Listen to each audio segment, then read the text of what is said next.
Ya, listo. Bueno, el día de hoy vamos a hacer la sesión número 11, que es una continuación de lo que ya habíamos estado viendo en la sesión 10, pero en este caso vamos a ver enfermedades causadas por virus. Antes ya habíamos hablado de generalidades de algunos patógenos, entre ellos bacterias, hongos, ¿no? Y parásitos. Lo que nos faltaba era los virus que vemos en esta sesión. Entonces vamos a empezar.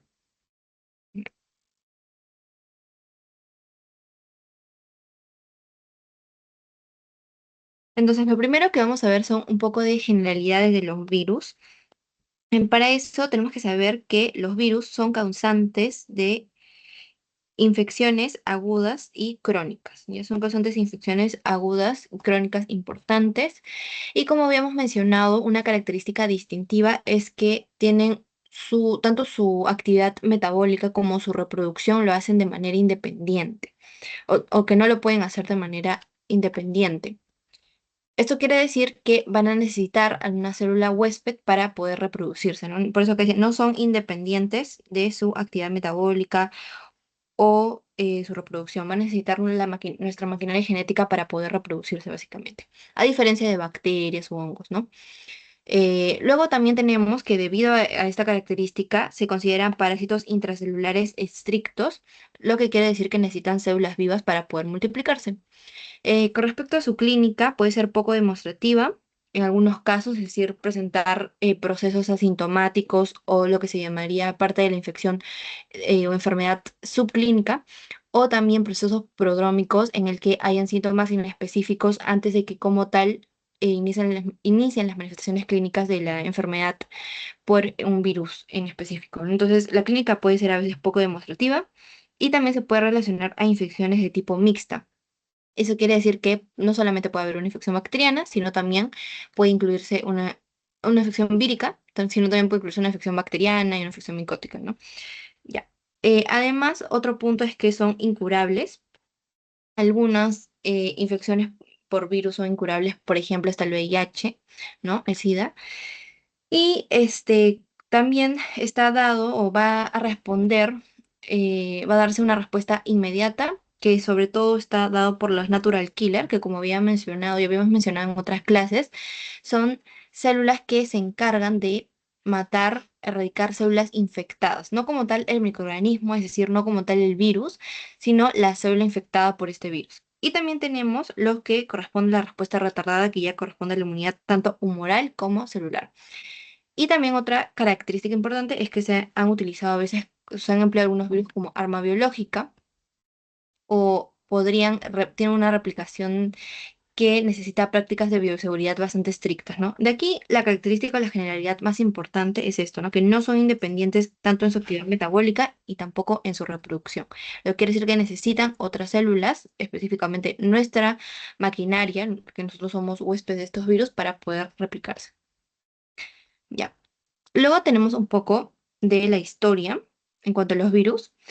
Primero está aquí que en el siglo XIX se dio la primera, o ya empezaron los primeros enfoques científicos en cuanto a la identificación clínica de los virus.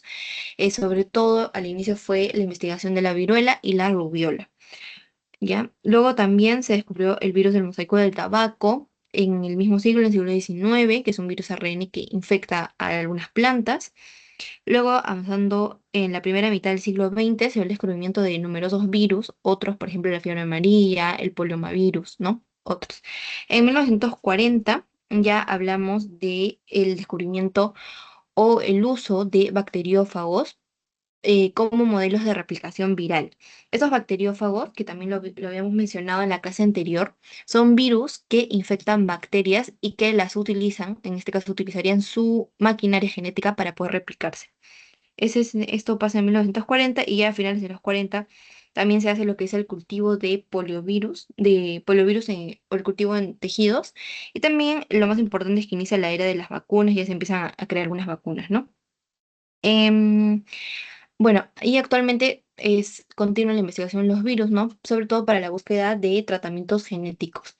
Y también, como hemos visto, pues uno de los virus más frecuentes que ya hemos pasado por una pandemia, ¿no? El coronavirus. Bueno, eso es un poco de la historia y generalidades. Vamos a continuar ahora con la estructura de los virus. Con respecto a la estructura de los virus, vamos a tener que en un principio la clasificación en realidad se basó en sus características más patológicas o el tropismo especial que tenían por algún determinado órgano, ¿no? Que es algo, es un concepto que también voy a explicar posteriormente.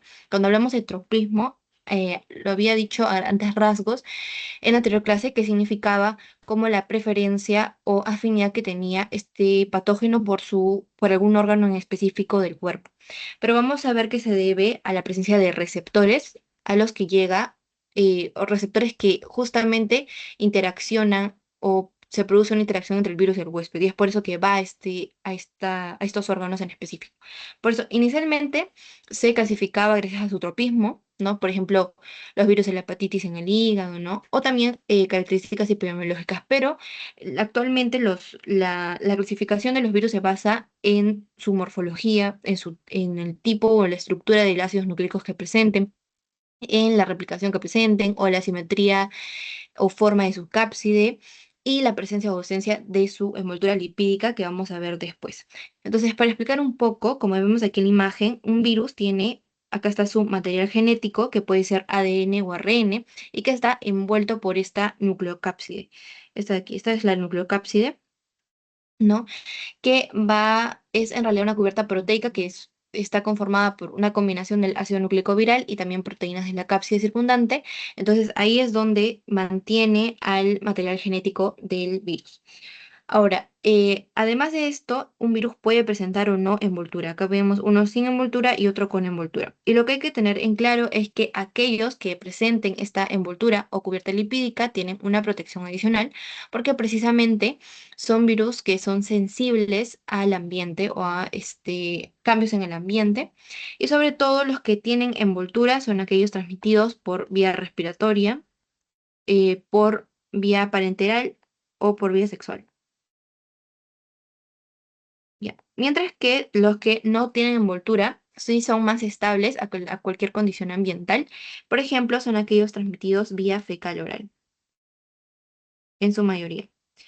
Bueno, a grandes rasgos, ¿no? De forma general podemos hablar así con respecto a la clasificación según su estructura. Aquí también tenemos otra imagen, muestra el material genético ADN o ARN, muestra la cápside o nucleocápside donde se alberga el material genético. También está aquí la envoltura lipídica que tiene ahí las glucoproteínas también que sirven sobre todo para la adherencia a la superficie del epitelio, a la superficie del huésped. Ya. Y luego aquí tenemos la clasificación, y estaba comentando un poco de eso. En cuanto a la clasificación, debemos de tener en cuenta, esta tabla es muy tomada, así que es importante.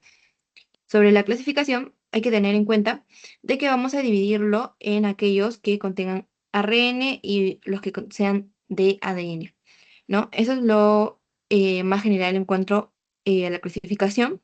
Luego están aquí las familias. Es importante saberlo porque sí, si bien hay algunas familias que se llaman muy parecido al virus, el que lo conforma, hay otras que no tanto. Por ejemplo, en el caso de por ejemplo, aquí vemos el caso del coronavirus, ¿no? El coronaviridae suena muy parecido, pero hay otras, como el caso del virus de la hepatitis B, por ejemplo, que está el B, que es hepataviridae, pero si fuera el virus de la hepatitis C, que es flaviviridae, que está por acá, ¿ya?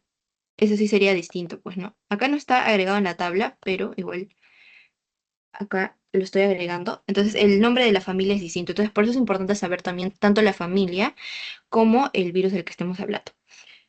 Ya. Entonces aquí vamos a comentar de algunos. Acá en la tabla se ve la familia, el ejemplo, el tipo de ácido nucleico que tiene, ARN o ADN. Acá, aunque ya está dividido en esta parte, ARN y ADN, lo que se diferencia es que también explican la forma. Puede ser, por ejemplo, circular o puede ser lineal, en el caso de el ADN, o doble cadena. Doble cadena que es acá, double strain, significa doble cadena, por eso está DS, o single strain, que es de una sola cadena y en sentido positivo o sentido negativo, ¿ya? Pero lo más importante saber son ARN o ADN, familia, y bueno, también sería importante saber si tienen envoltura o no, ¿no? Igualmente acá en la tabla también proporciona información sobre la simetría de la cápside, o sea, la forma de la cápside, puede ser helicoidal, puede ser icosaédrica, puede ser esférica, ¿no? Entonces, eso es lo que vamos a tener aquí. Acá está, ¿no? Helicoidal, icosaédrica, esférica. Ya. Y luego, acá, por ejemplo, tenemos a los ARN. Ya. Vamos a encontrar, por ejemplo, el picornaviridae de la familia. El virus del que vamos a hablar es el poliovirus. Y este no tiene envoltura, ¿no? Su cápside es psicosaédrica. Luego también tenemos algunos más que de los cuales se toman, también son el Flaviviridae. Este es de la fiebre amarilla, pero también es de la hepatitis C, eso es importante saber, el virus de la hepatitis C. El coronavirus, ¿no? El ratovirus del virus de la rabia, el Paramyxoviridae, que es del virus del sarampión. Acá también tenemos el ébola, filoviridae. Otro también, el ortomyxoviridae, el virus de la influenza.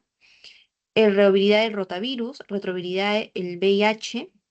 Esto es en el caso de los ARN, de los cuales los que no tienen son pocos. Los que no tienen lo que es la envoltura son pocos. Por ejemplo, no tienen el picornaviridae, el picornavirus, el astrovirus, el virus Norwalk y tampoco tienen aquí, podemos ver, el rotavirus, ¿no? Esos son pocos dentro de los ARN. Y dentro de los ADN, los que sí tienen, sería más bien ver, no, mejor sería, por ejemplo, aprender todos los que no tienen envoltura.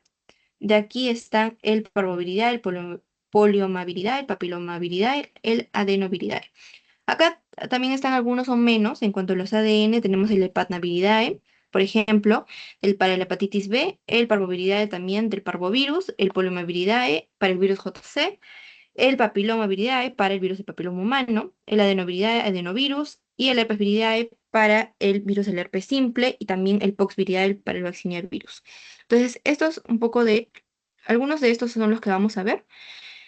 Pero antes de ello vamos a hablar de lo que es la interacción. Primero tenemos que saber aquí la interacción tanto del virus con la célula como del virus con el huésped. Entonces, empezando por la interacción entre el virus con la célula, vamos a ver que, como otra vez tenemos que recalcar, que un virus no se puede replicar por sí mismo y por eso tiene que usar la maquinaria del huésped para lograr su finalidad y para seguir multiplicándose, ¿no? Entonces, los estadios en la interacción entre el virus y la célula van a ser los siguientes. Primero tenemos la fijación del virus, la penetración, el desmontaje de sus partes, sobre todo para exponer su material genético y que así pueda replicarse. Luego está la transcripción. Está luego la traducción, la replicación de su material genético, y aquí también lo voy a explicar más. El montaje nuevamente para la formación de los viriones, que son como sus hijos, ¿no? Que van a empezar a multiplicarse. Y finalmente la liberación de estos viriones al espacio extracelular. Entonces, eh, lo que vamos a ver aquí, que es sobre todo explicado en esta imagen de la replicación, es como vemos, inicia el proceso en la fijación del virus en las proteínas receptoras que se encuentren a nivel de la membrana celular del huésped que está infectando. Entonces, habiéndose ubicado en estos receptores, inicia el proceso de la penetración a través de la membrana y luego ya empieza el ensamblaje de sus proteínas, sobre todo proteínas de la cápside, para poder liberar el ácido nucleico que tenga, ¿no? Su ADN o su ARN. Entonces, la molécula sí puede iniciar, como vimos aquí, el proceso de transcripción, traducción y replicación. Luego de que con estos tres procesos, ¿no? Que son parte del dogma de la biología molecular, se han sintetizado las proteínas que forman la cápside, puede iniciarse ya a conformar los nuevos viriones con la síntesis de estas nuevas proteínas y todas estas moléculas van a madurar, ¿no? Y van a volver a formar la cápside que se puede ver. Van a volver a formar una cápside y van a liberarse ya como viriones nuevos hechos al espacio extracelular. Acá pueden ver, ¿no? El proceso de la síntesis de proteínas, maduración, formación de la cápside y luego la liberación de los viriones. Eso es en cuanto a la interacción virus-célula. Y también vamos a ver aquí que, justamente como lo estaba explicando, ¿no? Los virus usan estos receptores en las membranas para poder hacer su ingreso a la célula y luego inician el desamblaje, que es la penetración, eliminación de su cubierta, para finalmente tener o dejar descubierto su genoma y que pueda ser así replicado. Entonces, las proteínas virales que son generadas gracias a este genoma, acá está la síntesis de proteínas víricas, las proteínas víricas que son sintetizadas, nuevas, ¿no? Para poder replicarse el virus, van a tener o van a alterar en la célula, ¿no? Por eso dice acá los mecanismos de injuria celular. Lo que vamos a tener aquí entonces, que puede causar, pueden ser alteraciones metabólicas, puede ser lisis o fusión celular, puede haber una transformación neoplástica. Hemos visto que algunos virus, por ejemplo el virus de papiloma humano, se relaciona al cáncer de cervix, ¿no? O al cáncer orofaringio, ¿no? También puede generar antígenos víricos, sirven también para el ensamblaje del virus. Dentro de la patología o dentro de las láminas, algo característico que vamos a presenciar en bastantes virus o infecciones víricas van a ser las inclusiones víricas, tanto pueden ser intranucleares, intracitoplasmáticas, vamos a verlas, y también estas proteínas disminuyen la síntesis de ADN, ARN o proteínas de la misma célula, ¿no? De la célula huésped. Además, estos antígenos virales, estos antígenos víricos, lo que causan es una respuesta mediada por linfocitos T. Eso también es importante. El tipo de respuesta que se produce es una respuesta mediada por linfocitos T en cuanto a la respuesta inmune o la inmunidad. Esa es la interacción virus-célula y ahora vamos a ver la interacción virus-huésped. Lo que vamos a ver en este caso, antes de empezar, es reconocer algunos conceptos con respecto a la interacción virus-huésped, ¿no? Tenemos aquí la patogénesis, la virulencia y también el tropismo, que ya explico un poco anteriormente. La patogénesis va a ser cómo los virus interactúan con sus huéspedes para poder producir la enfermedad. Mientras que cuando hablamos de virulencia, hablamos de la habilidad que tiene el virus para poder producir justamente esta enfermedad en un huésped susceptible. Entonces, la virulencia es más la habilidad del virus, entonces se tienen que juntar estos dos procesos para que se dé enfermedad, patogénesis, virulencia. Y el tropismo, para poder entender también este proceso de interacción, como había dicho, es la disponibilidad de receptores que hay, de receptores del virus que hay en la superficie celular del huésped, ¿no?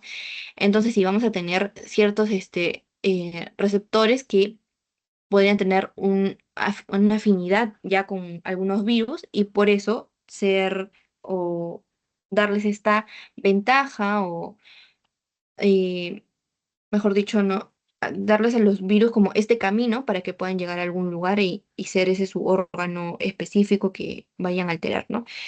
Que es algo patológico, ¿no? Entonces, en cuanto a la interacción de virus huésped, vamos a tener 7 pasos. Primero tenemos la entrada en el huésped, ¿no? Con respecto, aquí sería todas las vías que hay de transmisión para que se dé una infección vírica. Pueden ser gotitas de aerosol, puede ser por medio de la vía hematógena, por sangre, saliva o la inoculación directa por algún vector o por una mordida de perro o incluso por dispositivos contaminados como el caso de agujas. Todos estos vías pueden facilitar la entrada del virus. Entonces, igual es importante recalcar que en este punto siempre es necesario cierta cantidad de virus para poder producir enfermedad. Y también eso depende de los factores de virulencia. Luego tenemos la replicación primaria. Ese es el primer punto. En la replicación primaria ya hablamos todo este proceso que sería aquí. La replicación primaria corresponde a este proceso, a todo lo que vimos en interacción virus-célula, ¿no? Luego, acá con la imagen se va a entender un poquito más, así que voy a seguir explicando igual. Luego está la diseminación. La diseminación ya es cuando se ha alcanzado una cantidad de virus en un tamaño considerable que puede iniciar un proceso ya en otros sistemas y órganos distantes, ¿no? Y muchos virus para eso utilizan la vía hematógena o la diseminación hematógena y otros también usan la vía linfática. Luego de la diseminación tenemos lo que ya estaba explicando un poco, el tropismo celular y también tisular, porque hay ciertos virus que tienen esta capacidad de poder infectar a un grupo de células dentro del huésped debido a esa afinidad que tienen por los receptores en la superficie celular. Luego continúa la replicación secundaria, que ya es que se produzca mayor replicación, pero en estos órganos específicos, en estos órganos que han sido afectados, en los órganos del tropismo. Y en el paso 6 está la lesión celular o persistencia, que ya es cuando la infección más que todo se cronifica o entra en latencia. Entonces, este es un proceso ya incluso en daños, donde hay daño a órganos blancos, ¿no? Daños a órganos blancos como el cerebro, el corazón, los riñones. Y por último está la respuesta inmune del huésped, que es cuando ya una respuesta que involucra complejos de interacción entre los leucocitos, mediadores proinflamatorios y otros. Ya es la última parte. Entonces acá está, por ejemplo, en la imagen, tenemos la misma aplicación. Acá está la infección, ¿no? Y cómo esta sería la entrada al huésped, que puede ser por diferentes vías de transmisión. Y lo que vemos aquí es la primera replicación, que suele ser en este lugar por donde ingresó. Por ejemplo, acá está piel, en membranas mucosas, tracto respiratorio, tracto gastrointestinal, ¿no? En la misma superficie. Y luego se disemina por vía linfática o también por la sangre y se produce la primera viremia.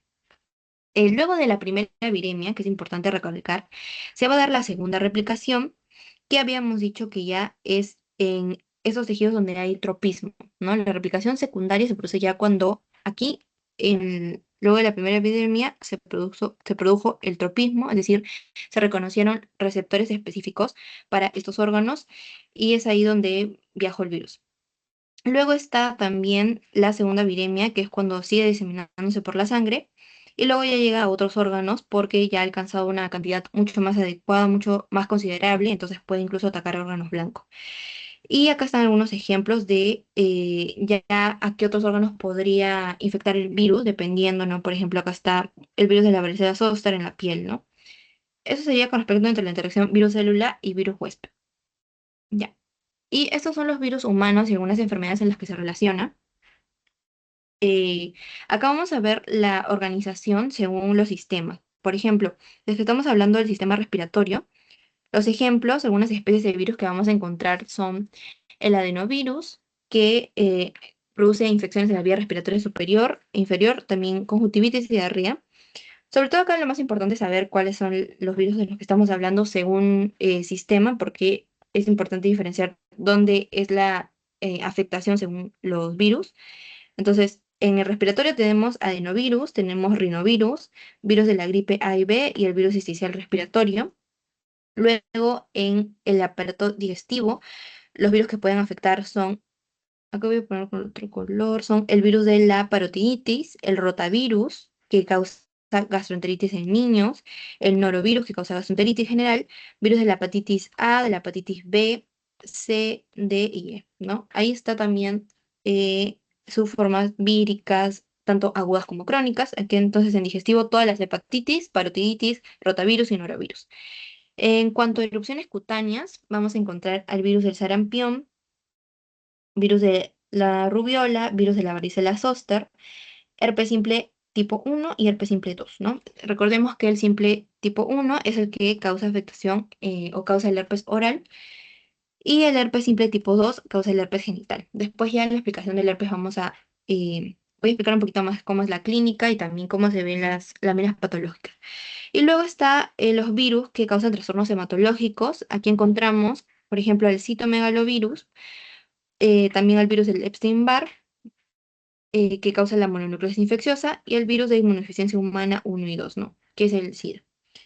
Eh, Algunas fiebres hemorrágicas son relacionados, por ejemplo, están relacionados el virus del dengue, del 1 al 4 y el virus de la fiebre amarilla. Y en verrugas cutáneas o genitales, esto ya es más específico, están, por ejemplo, el virus del papiloma humano, que puede causar carcinoma cervical o condiloma. Y en el sistema nervioso central encontramos el poliovirus y también el virus JC. El poliovirus se relaciona con la poliomielitis y el virus JC con la leucoencefalopatía multifocal progresiva.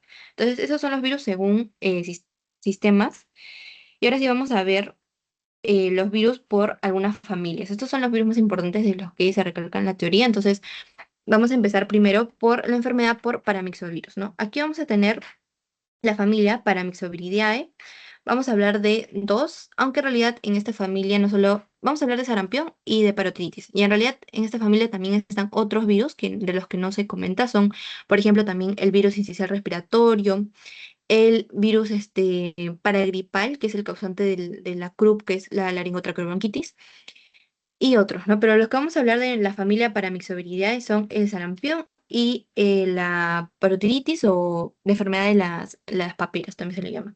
Bueno, empezando por el sarampión, primero tenemos que definir siempre si es ARN o ADN. Vamos a hablar que el sarampión es de tipo ARN monocatenario y solamente tiene un solo serotipo, por lo que ya está extinto, ¿no? Esto hace más fácil su erradicación porque al no tener tantas variantes, es mucho más fácil su erradicación. Por eso también es importante del sarampión, solamente tiene un serotipo. Su transmisión es por medio de las gotículas respiratorias y va a tener tres receptores en nuestra superficie, eh, por los que se une por medio de su proteína, la hemaglutinina. Entonces, los receptores en nuestra superficie van a ser el CD46, el SLAM y la nectina 4. El SLAM está en los linfocitos, está en las células dendríticas, en monocitos, y la nectina 4 está en células epiteliales, ¿no? Y entonces, por medio de esos receptores, estos receptores están en nuestras células y utiliza su hemaglutinina para poder unirse y así penetrar en la célula huésped. Luego tenemos en la epidemiología, que como dije, ¿no? Está extinto desde 1908, aunque hubieron algunos brotes en 2018. Y también, aunque es una cosa importante de mortalidad, puede ser prevenible gracias a la vacunación. Bueno, en las características clínicas en el sarampión vamos a tener que se produce primero su replicación es en varios tipos celulares, se ha visto en células epiteliales y también en leucocitos, inicia en el epitelio respiratorio y luego se va diseminando por el tejido linfoide. Y ya cuando sigue replicándose, llega una fase de viremia en el que puede afectar la piel, puede afectar el aparato respiratorio, el aparato urinario, el sistema linfático y el sistema nervioso central y también la conjuntiva. Ahora, puede o sea relacionado con dos estados. Primero, puede provocar una inmunodepresión transitoria, o sea que el sistema inmune esté debilitado durante el tiempo que transcurre la enfermedad, por lo que estas personas se vuelven más susceptibles a otras infecciones. O sea, también puede incluir infecciones bacterianas, pueden agregarse infecciones bacterianas secundarias o otras infecciones víricas, porque disminuye la respuesta retardada o la respuesta de los linfocitos. Eso es lo que puede producirse en el sarampión, inmunodepresión transitoria. Y también en la mayoría de los niños se ha comentado que se produce una inmunidad mediada por las células T, que es responsable justo del exantema que se ve o en la clínica que se ve, ¿no? Como este exantema punteado en el tronco, en la cara y en las extremidades. Ya, aquí por eso en las características patológicas he dividido según cómo se ve macroscópicamente y microscópicamente, ¿no? Macroscópicamente vamos a encontrar el exantema moteado, es decir, estos puntitos rojos, ¿no? Que pueden verse en cara, tronco y extremidades por la dilatación de los vasos sanguíneos, por el edema y también por la infiltración perivascular de células mononucleares. Y el signo patognomónico macroscópicamente, el que vamos a hablar, son las manchas de Koplik. Las manchas de Koplik son estas lesiones ulcerosas que se producen en la mucosa oral, que están muy cercanas al conducto de Stensen, y es patognomónico de la infección por sarampión, las manchas de Koplik. Luego también, eso en cuanto a macroscópicamente, microscópicamente, vamos a hablar de hiperplasia de órganos linfoides, junto con grandes centros germinales y también estas células que son las células de Warthin-Finkelday, así es su nombre, que son células multinucleadas que vamos a ver aquí, como puedes ver, está tienen muchos núcleos y además tienen inclusiones eosinofílicas en cada núcleo, ¿no? Y también inclusiones citoplasmáticas que se pueden ver en el esputo o en los pulmones, ¿no? Entonces, eso es lo más importante del sarampión. Luego, dentro de la familia Paramyxoviridae también tenemos, como dije, a la parotiditis o la enfermedad de las paperas. Bueno, la parotiditis también es una enfermedad vírica sistémica aguda, se asocia sobre todo al dolor y la inflamación en las glándulas salivales y la transmisión puede ser por saliva o secreciones de la nariz o la garganta. Este también es ARN monocatenario. Y bueno, dentro de la epidemiología podemos hablar un poco de su vacunación. Sí, ha reducido también la enfermedad en un 99% y no se presenta en países en desarrollo. Incluso ha dejado su presentación en estos países. En cuanto a las características clínicas, es importante mencionar que tienen proteínas con actividad hemaglutinina y neuroaminidasa. Va a empezar a penetrar primero por la vía respiratoria, porque como dije, la forma por la que puede ingresar puede ser por inhalación o por contacto con gotículas.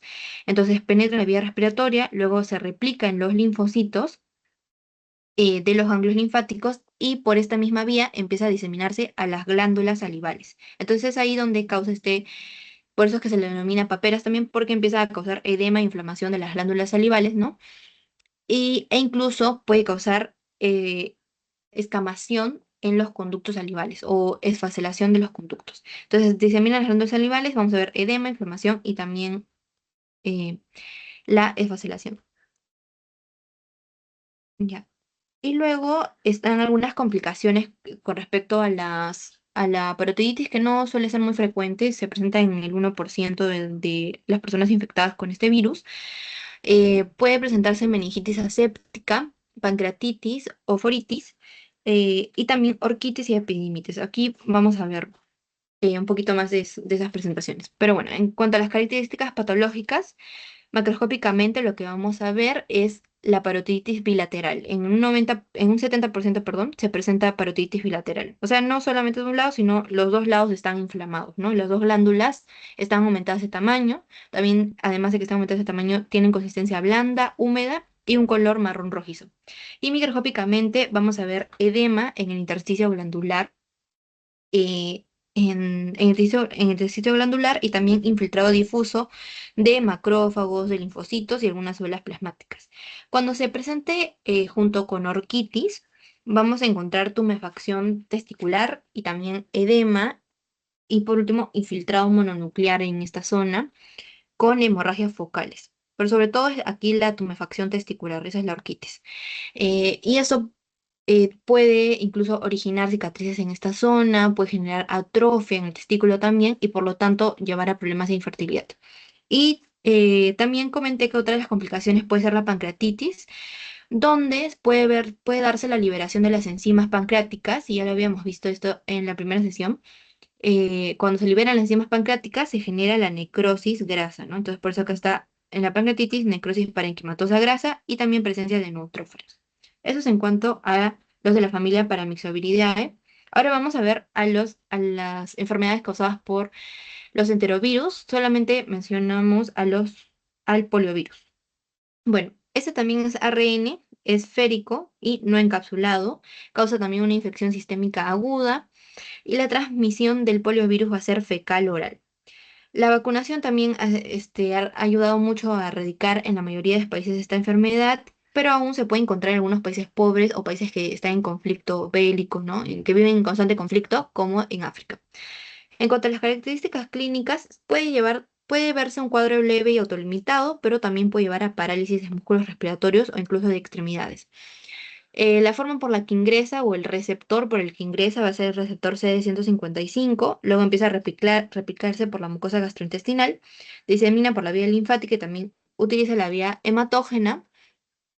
Y además, la replicación no solamente es en la mucosa gastrointestinal, sino también en faringe y en intestino. Ahora, en la mayoría de los casos suele ser asintomático, pero otra vez, como hablábamos ahí, pueden haber casos en los que se compliquen y llegue, por ejemplo, aquí serían solamente en el sistema nervioso central, es donde se han encontrado complicaciones en el 1% de los casos, en los que invade el sistema nervioso central y se replica en las neuronas motoras de la médula espinal o del tronco encefálico. Entonces, esto lleva a la presentación de la poliomielitis.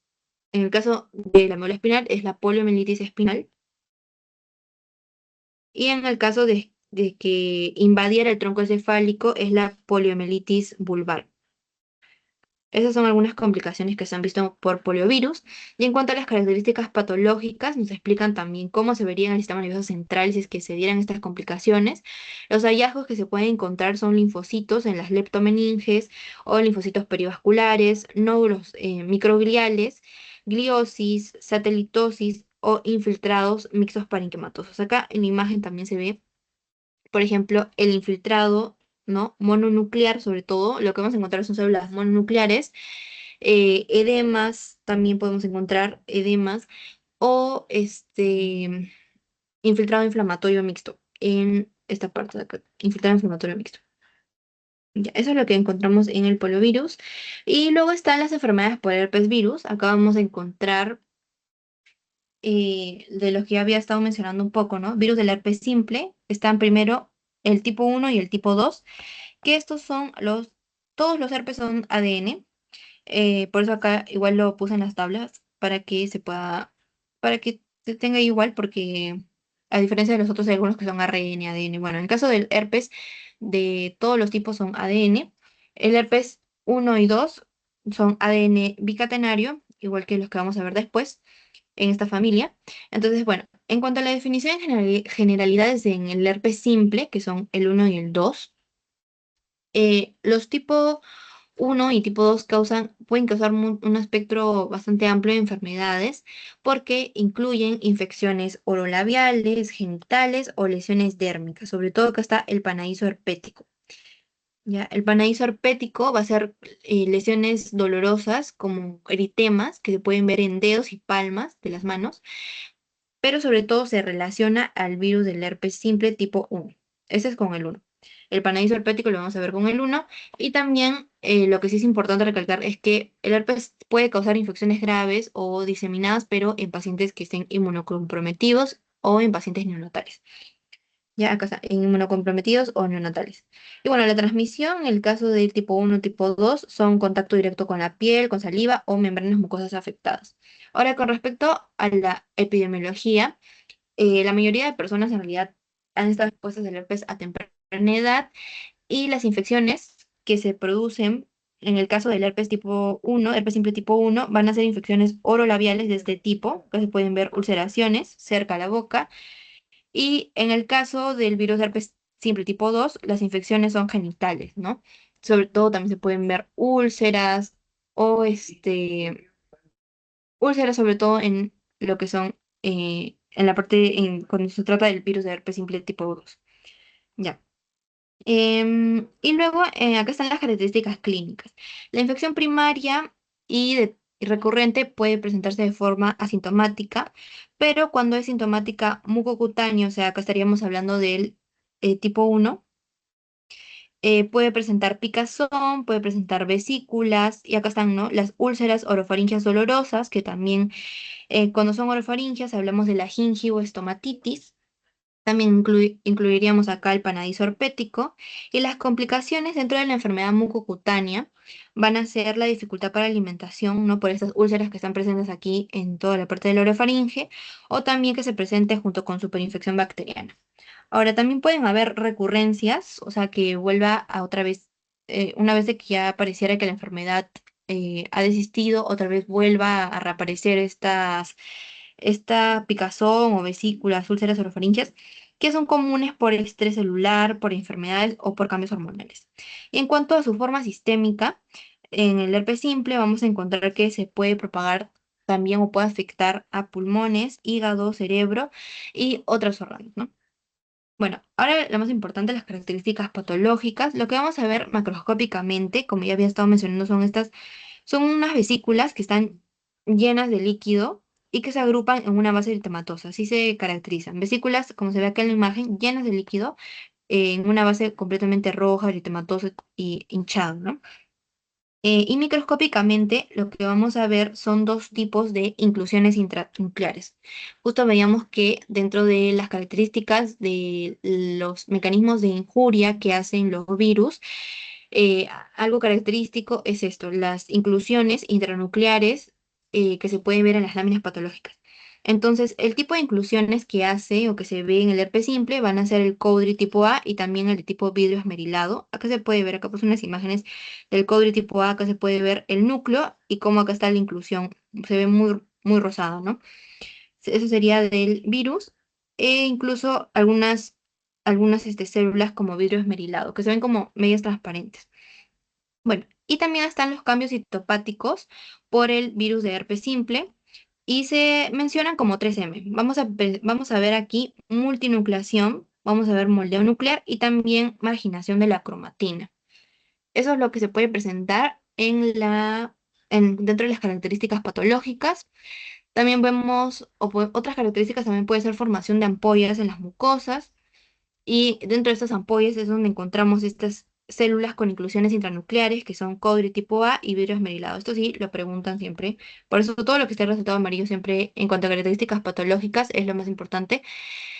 Y eso es lo que vamos a encontrar en herpes simple. Ahora, en herpes, el virus herpes tipo 3, que es el virus herpes zóster, también como había dicho es de tipo ADN, pero es el tipo 3. En la teoría a veces solamente lo mencionan como herpes zóster, pero siempre es importante recalcar que estamos hablando del tipo 3. Otros también, por ejemplo, cuando veamos aquí Epstein-Barr, es el tipo 4. Entonces es importante también saber el nombre y el número del herpes del que estamos hablando. Entonces, en el caso del herpes zóster es el tipo 3. En cuanto a las entidades clínicas que puede generar este virus, son dos. Puede generar la varicela o el herpes zóster, que también se le denomina culebrilla por la forma en la que se presentan las ulceraciones. Acá se puede ver como en forma de culebrilla, por eso, o de serpiente, o serpentina creo que también se le denomina, por la forma en la que se presentan.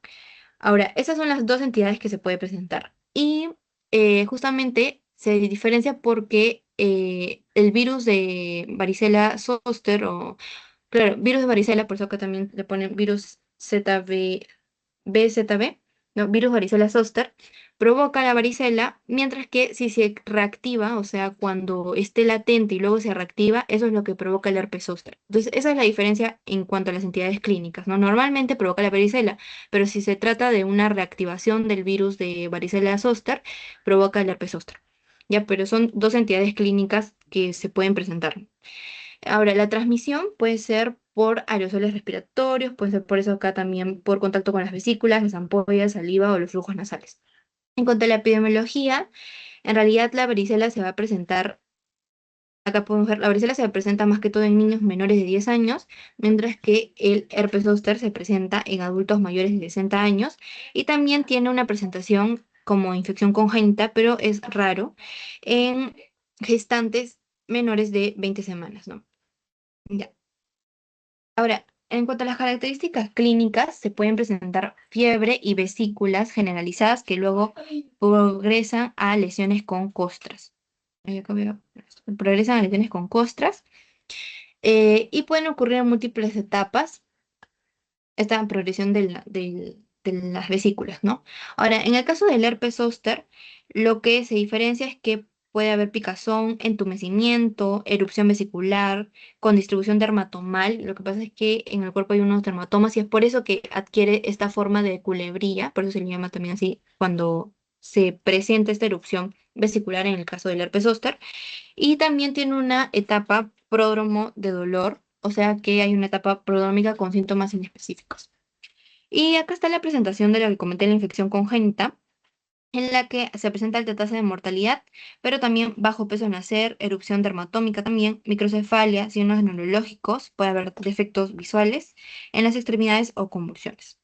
Y ahora sí, con respecto a las características patológicas, vamos a encontrar algunas lesiones. Macroscópicamente vamos a encontrar, por ejemplo, vesículas que están llenas de líquido, así como eso sí es parecido a lo que habíamos visto en el herpes simple, pero aquí toman un nombre, se les denomina gotas de rocío en un pétalo de rosa porque así se pueden ver, literalmente como las vesículas llenas de líquido y en la base eritematosa. Eso también lo toman mucho en práctica y también viene en el examen cuando es para diferenciar patológicamente cada infección vírica. Están gotas de rocío en un pétalo de rosa, es la forma en la que se le llama macroscópicamente a estas vesículas. Y microscópicamente lo que podemos encontrar van a ser, otra vez, están las inclusiones intranucleares, también vamos a encontrar inclusiones de tipo Cody tipo A y vidrio esmerilado, y los cambios citopáticos con las 3 Ms, que son multinucleación, moldeo nuclear y marginación. Pero lo que no hay en el herpes simple es la acumulación de desechos nucleares. Esto sí es importante porque es lo que lo caracteriza el herpes simple al tipo 3 y la vasculitis leucocitoclástica con la degeneración de algunos vasos en la dermis o formación de ampollas con inflamación. Eso es en cuanto a herpes. Ya. Luego, continuando, está el virus herpes tipo 4 que también es conocido como el virus del Epstein-Barr. Otra vez, este es de tipo o su ácido nucleico, es el ADN. Y este también puede ir desde una enfermedad autolimitada leve hasta un trastorno linfoproliferativo, que incluso se ha relacionado con tumores malignos, ¿no? Ya lo habíamos visto también en la clase de cáncer, pero acá se amplía un poco más sobre las características patológicas que vamos a encontrar por la infección de este virus herpes. Este es el tipo 4. Ya, con respecto a la epidemiología, se ha visto que la mayoría de infecciones ocurren en la infancia o en la adolescencia. Esto se debe porque la transmisión es por el contacto con secreciones orales infectadas. Entonces, se ha presentado en la adolescencia porque, bueno, en la infancia porque hay muchas personas que le dan besos a los niños así como gestos, ¿no? Entonces, de cariño, pero eso también puede llevar a la infección de esta, o la propagación de esta enfermedad en la infancia o en la adolescencia también, ¿no? Por los adolescentes que recién cuando tienen, por eso es que se le llama incluso a esta enfermedad la enfermedad del beso, y es por eso que lo que se ha visto más es que se ocurre en la infancia o en la adolescencia, debido a que se da por el contacto con con las secreciones orales. Ya, infancia y adolescencia. Y con respecto a las características clínicas, la presentación que tiene clínicamente se denomina mononucleosis infecciosa y que presenta fiebre, faringitis, mialgia, que no es el dolor muscular, la linfadenopatía o adenopatías generalizadas, puede presentar también esplenomegalia y la presencia de linfocitos T activados. Y los tumores malignos asociados al virus del Epstein-Barr van a ser el linfoma de Burkitt, el carcinoma nasofaríngeo y la enfermedad linfoproliferativa post-trasplante. Esos tres son los tres tumores malignos asociados a la infección por el virus de herpes tipo 4 o Epstein-Barr, ¿no? Burkitt, el carcinoma nasofaríngeo y la enfermedad linfoproliferativa post-trasplante.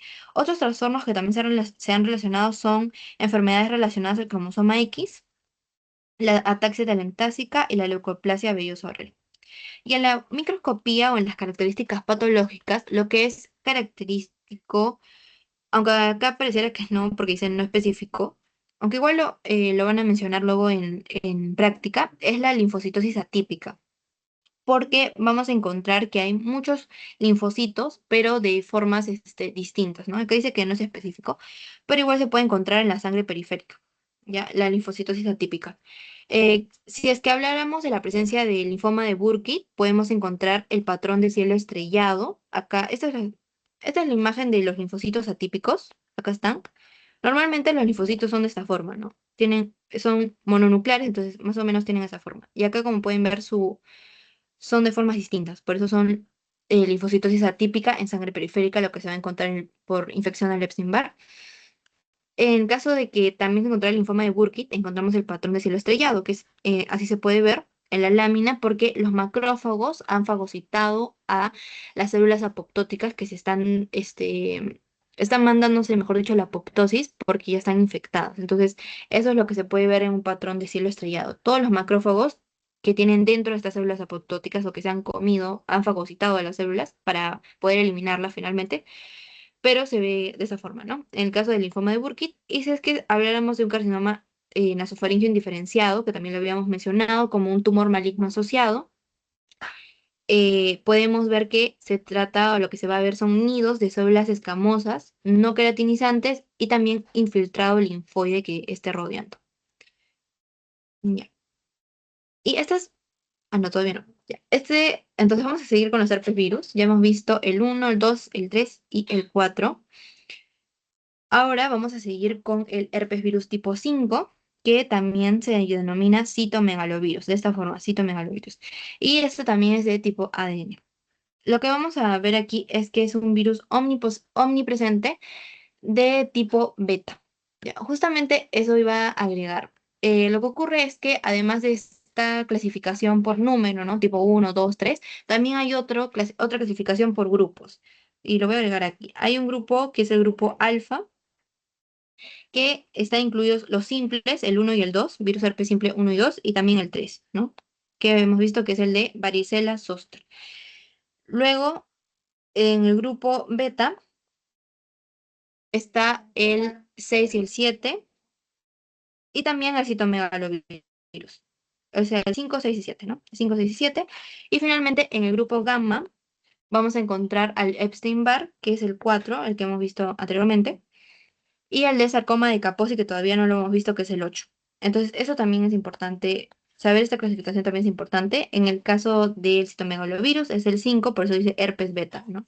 Entonces, en el alfa está el 1, 2 y 3, en el beta el 5, 6 y 7, y en el gamma el 4 y el 8. Ese sería el diferente, pues, porque en los otros sí está seguido, ¿no? Alfa 1, 2, 3, beta 5, 6, 7. El 4 y el 8 que quedan ya serían del gamma. Ya. Ahora, en el caso del citomegalovirus, este afecta, o sea, he visto que puede afectar en todas las edades en realidad. Y además se encuentra en casi todas las ubicaciones geográficas o no hay diferencias en cuanto a los grupos socioeconómicos, y la mayoría de los adultos van a presentar anticuerpos contra el virus. La transmisión del citomegalovirus puede ser transplacentaria, puede ser neonatal, puede ser por la saliva, genital o incluso iatrogénica.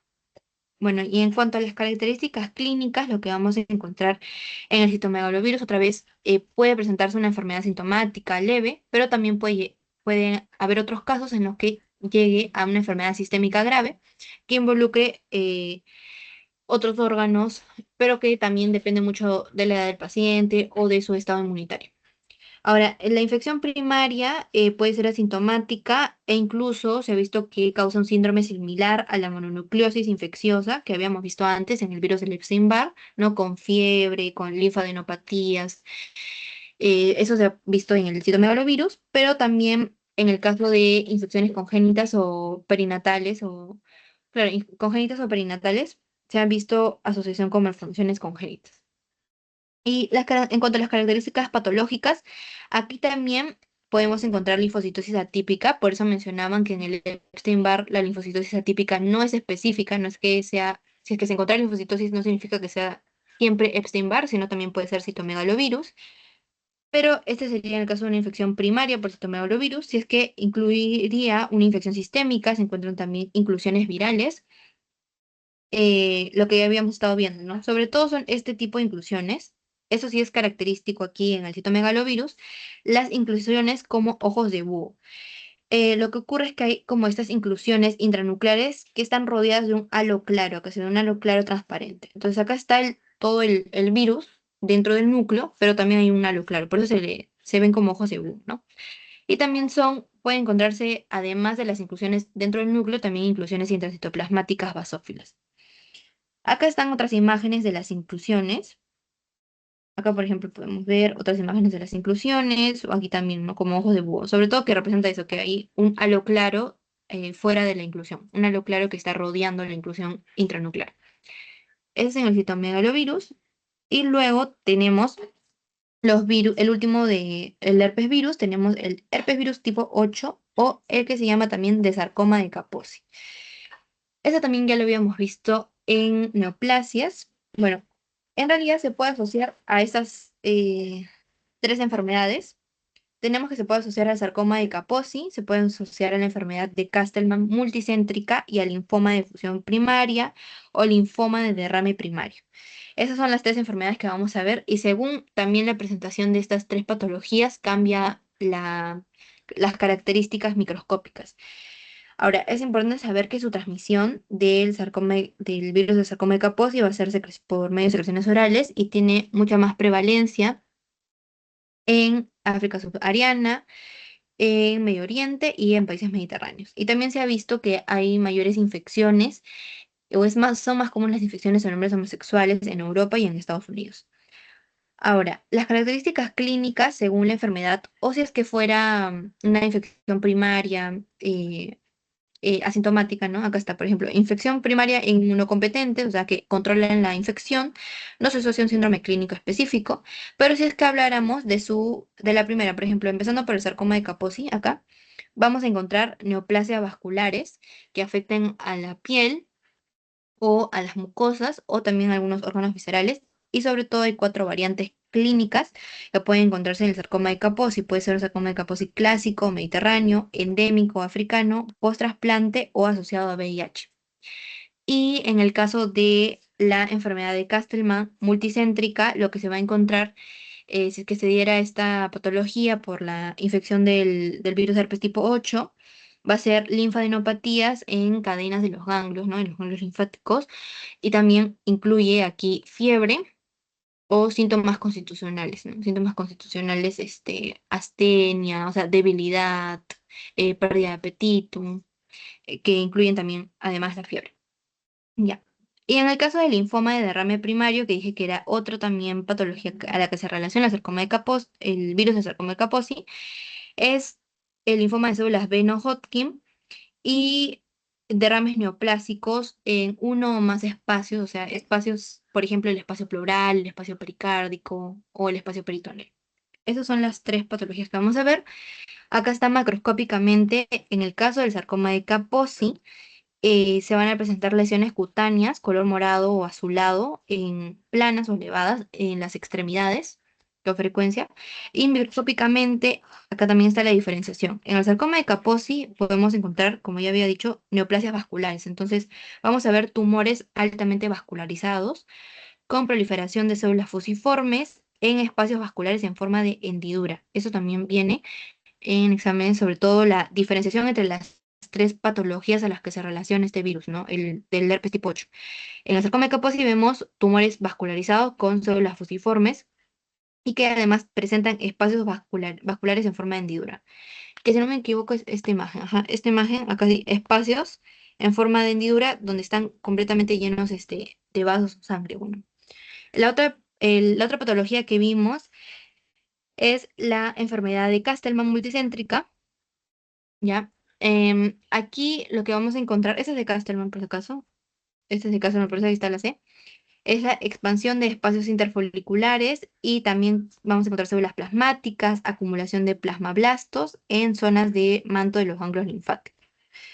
Y por último está la última patología relacionada, que es el linfoma de derrame primario, en el que se pueden encontrar linfocitos neoplásicos que están teñidos positivamente para el herpes tipo 8 y no hay marcadores de superficie de las células B porque no hay un genotipo, ¿no?, que se haya caracterizado en este caso. Pero lo que sí es específico son los linfocitos neoplásicos teñidos positivamente.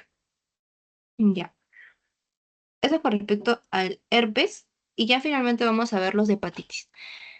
Por si acaso, ¿hasta ahí tienes alguna pregunta? Ah, no, no, todo claro con herpes. Ya, gracias. Ya, a ver, entonces continúo. Ahora vamos a ver las enfermedades virales por hepatitis. Ya. De aquí vamos a ver solamente hay tres: hepatitis virus A, el tipo A, tipo B y tipo C. Eh, lo que es más importante diferenciar aquí son las familias, porque son distintas. Como había dicho al inicio, suele venir eso también, lo que son las familias del virus. Algunas sí son parecidas. Por ejemplo, el caso del coronavirus, su familia es coronaviridae, ¿no? Pero en el caso de los hepatitis, no es lo mismo para todas. El único que se parece es el B, que sí, su familia es hepatnaviridae, entonces uno se podría acordar. Pero vamos a empezar, por ejemplo, aquí, ¿no? En el caso del hepatitis virus, hepatitis tipo A, la familia es picornavirus, ¿no? Es distinto. Además, presenta una cápside icosaédrica y su genoma es ARN. Eso también. También es dentro de los tipos de hepatitis que vamos a ver, el único que es ADN es el B. El único que es ADN es el B. De ahí, tanto el A como el C son ARN. Y las familias también difieren. Entonces, en el tipo A encontramos que es déjame poner otro, que es Picornaviridae, su familia. Cápside cosaédrica, su genoma es ARN y un sentido positivo y lineal. Y la transmisión de ese virus es vía fecal oral. Eso también es distinto a los otros, que pueden ser por sangre, sobre todo. En el virus A, en el tipo A. En cuanto a la epidemiología, lo que vamos a ver es que este virus es la causa más común de hepatitis viral aguda, pero en los Estados Unidos se dice que uno de cada tres en los Estados Unidos han sido infectados con el virus de hepatitis tipo A, ya que no suele dar mucha sintomatología, pero es la causa más común que se ve en Estados Unidos. Ahora, en cuanto a las características clínicas, vamos a encontrar, como dije, ¿no?, infecciones subclínicas. Cuando dice subclínica se refiere a que no presentan síntomas o signos evidentes. Eso sobre todo se ve en niños, por eso es que no se suele detectar. Ahora, si es que se trata de una hepatitis sintomática aguda, sí pueden haber síntomas constitucionales, o sea, pérdida de peso, síntomas muy generales, ¿no? Pérdida de peso, pérdida de apetito, debilidad, eh, cansancio, eso es lo que vamos a ver. Y también incluye o podría incluir ictericia, ¿no?, que es la coloración amarilla, ¿no?, amarillenta de escleras y de mucosas de la piel. Y vamos a ver que en las características clínicas también puede relacionarse con infecciones colestásicas recurrentes. Ahora, en las características patológicas, raramente, se dice que raramente la biopsia o la histología puede identificar otras formas de hepatitis viral agudas. Es difícil diferenciarlos, pero igual ahí se han puesto algunas características patológicas importantes. Por eso aquí, en el caso del tipo A, vamos a encontrar desorden lobular, lo que quiere decir que vamos a ver lesión lobular mixta, los cordones, acá están, por ejemplo, los cordones lobulares hepáticos están desordenados, ¿no? Hay interrupción de estos cordones y hay inflamación también. También en tipo A vamos a encontrar tapones biliares caniculares, en, sobre todo cuando se relacione con infección colestásica, los tapones biliares caniculares. Y eso es todo, creo, por esa parte. En el tipo A también inflamación hepatocítica, sobre todo lo que es la inflamación y el desorden lobular es lo que vemos en el tipo A. Ya. Ahora, en el tipo B, la familia es la familia Hepanaviridae, y como dije, de los tres que vamos a ver, es el único que es ADN, ADN bicatenario, y su transmisión es distinta porque es por sangre o por vía sexual. Ahora, en la infección aguda, en su forma aguda del tipo B, de hepatitis tipo B, vamos a encontrar que también puede verse en forma subclínica, pero, es decir, con síntomas muy leves, ¿no? Pero en raras ocasiones puede llevar una hepatitis aguda fulminante. Y en su forma crónica, que ocurre en menos de esta forma crónica puede desarrollarse, pero en menos de 5% de los adultos, y sí se ha visto en mayor proporción en niños y en bebés, la forma crónica. Y ahora se realiza la biopsia para hepatitis B para clasificar la enfermedad y para excluir otras enfermedades o identificar también cambios premalignos, porque ahorita vamos a ver, ¿no? Que algunos hepatitis se relacionan con neoplasias, pero todavía no hemos llegado ahí. Es en el siguiente. Así que bueno, en las características patológicas tenemos el virus de hepatitis B en su forma aguda, como estaba mencionando. En su forma aguda podemos encontrar inflamación con infiltrado mononuclear, necrosis también, por eso que hay abundantes cuerpos apoptóticos, colapso de los cordones hepáticos y regeneración hepatocitaria.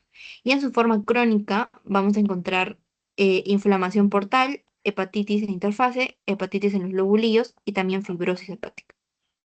Además, otras características patológicas dentro del tipo B son las hepatocitos en vidrio esmerilado, como ya había mostrado antes. Hay algunos hepatocitos que se ven en vidrio esmerilado, que es como, se ven muy claros, ¿no? Y lo que vamos a encontrar es que estos hepatocitos tienen antígenos de superficie y también presentan abundante replicación viral. Y se pueden ver aquí en el tipo B también inclusiones intranucleares granulares por la acumulación del antígeno contra la hepatitis tipo B. Entonces, acá en las imágenes, por ejemplo, vamos a encontrar infiltrado inflamatorio crónico, no se ve mucho, pero lo que se encontraría sería infiltrado inflamatorio crónico. Si es crónico es mononuclear, ¿no? También eh, inflamación mononuclear, o si es que se hiciera otras coloraciones, también se pueden encontrar los espacios porta que forman tabiques o que se unen. Acá, por ejemplo, los espacios porta en los hepatocitos se unen y generan puentes que también expondrían de que se está dando la forma crónica de la enfermedad. Eso es lo que vemos aquí en las características patológicas en el tipo B. Y ya luego, por último, solo está la hepatitis por el tipo C. Entonces, ya en esta presentación vamos a ver que la familia es Flavivirus. Esta es la tercera familia. Y es ARN, ¿no? Como había dicho, solamente el B es ADN.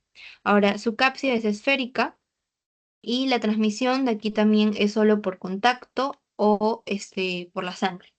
Y tiene 6 genotipos virales, ¿no? Acá, con respecto a la epidemiología, se conoce que aproximadamente 2% de la población padece de este virus y representa entre el 25 y el 40% de todas las enfermedades hepáticas crónicas, pero en Estados Unidos, e incluso también es la principal causa de trasplante de hígado en ese país, ¿no? Ahora, con respecto a las características clínicas, también en su forma aguda se puede presentar como subclínico, o sea, con pocos síntomas, muy leve, y en su forma crónica puede presentarse de forma constitucional con dolor en el cuadrante superior derecho, ¿no? Porque es justamente cercano a donde se encuentra el hígado, en el abdomen, ¿no? Y las complicaciones, que es importante en el tipo C, es que es el que se relaciona justo a la cirrosis, y como sabemos luego de la cirrosis hepática también se puede generar el cáncer o el carcinoma hepatocelular. Por eso que está, produce cirrosis hepática y asimismo aumenta el riesgo del carcinoma hepatocelular. Esas son las características clínicas del tipo C.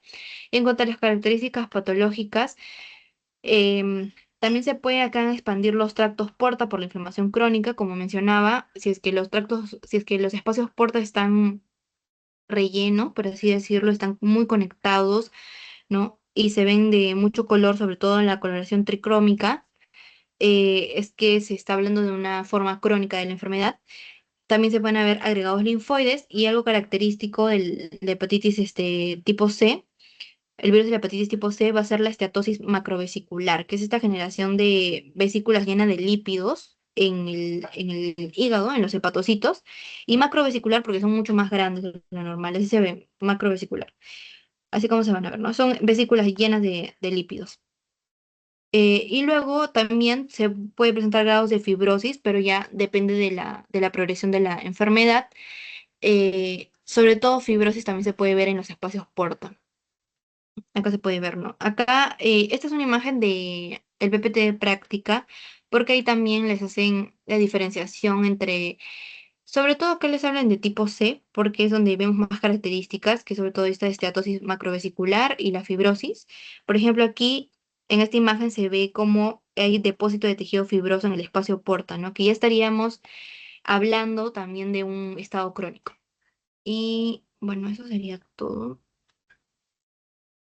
Esa sería la última parte de hepatitis. No sé si tienes alguna duda quizás sobre el inicio o alguna enfermedad o alguna característica que quisieras que repitiera o algo que no te quedó claro.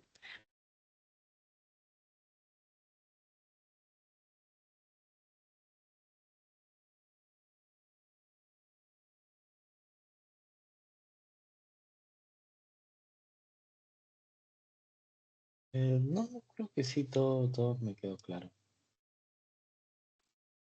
Ya, ya, entonces ahorita comparto el post ese.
Ya, ahí lo envié. Me avisas si puedes entrar, por favor.